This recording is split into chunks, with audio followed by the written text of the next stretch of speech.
Maintenant, je vais te montrer pour le cas où on a puissance 3. Ça veut dire quand on a a plus b à la puissance 3. Donc, elle ressemble à la toute première identité, mais ici, à la puissance 3. Et donc, ça fait a au cube plus 3 a carré b plus 3 ab carré plus b au cube. Donc, par exemple, si on a x plus 4 au cube, et donc on aura x au cube plus 3 fois x carré, donc notre a c'est x dans ce cas-là, le b c'est 4, donc fois 4, plus 3x 4 au carré. Donc tu vois que dans le deuxième et troisième terme, il y a un échange de carrés entre le a et le b. Au début, on fait 3a carré b et après on fait 3ab au carré. Plus à la fin le b au cube, donc le 4 au cube.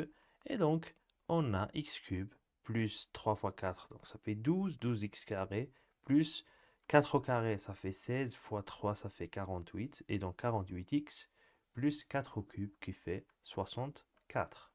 La suivante, c'est pareil mais avec un signe moins. Donc la seule chose qui change, c'est que ici, on a un moins et ici aussi, mais pas celui du milieu. Donc, par exemple, on a x moins 2 au cube, et donc le a c'est x et le b c'est 2. Donc, ça fait x au cube moins 3 x carré fois 2, parfois moins 2, plus 3x fois 2 au carré, moins 2 au cube. Et puis, on simplifie. Et donc, ça fait x au cube moins 2 fois 3, donc ça fait 6x carré, plus 3 fois 2 au carré, ça fait 4, donc 3 fois 4, ça fait 12, x moins, et le 2 au cube, ça fait 8. La suivante, c'est quand on a la forme a plus b fois a carré moins ab plus b au carré. Ça fait a au cube plus b au cube. Donc, c'est surtout le résultat qui est intéressant. Mais la forme exemple, on peut avoir par exemple x plus 1. Donc tu vois qu'il y a la somme de deux nombres fois a carré, donc x au carré, moins a fois b. Ici, le a c'est x et le b, il faut bien imaginer qu'il y a là 1 fois 1. Plus le b au carré, ça veut dire ici par exemple, il faut imaginer que 1 c'est aussi 1 au carré. Donc on a bien la forme qu'on a dans la règle. Et donc ça fait tout simplement x au cube plus 1 au cube. Et finalement, c'est un cas pareil, juste la différence, c'est qu'on a a moins b fois a carré plus ab plus b au carré. Donc, juste une petite différence dans les signes qui nous fait à la fin la différence dans le résultat. Au lieu de plus, ça fait a au cube moins b au cube.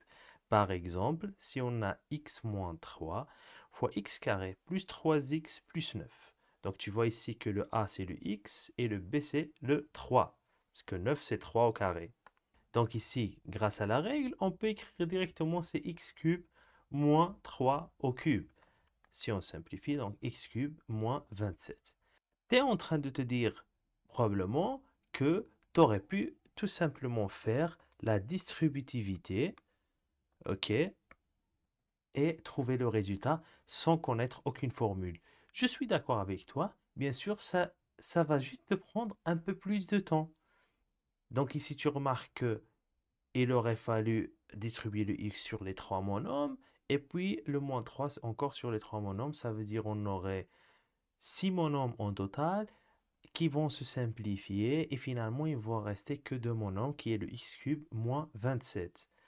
Ça va prendre beaucoup plus de temps que si on a la formule directe et on écrit x cube moins 3 au cube.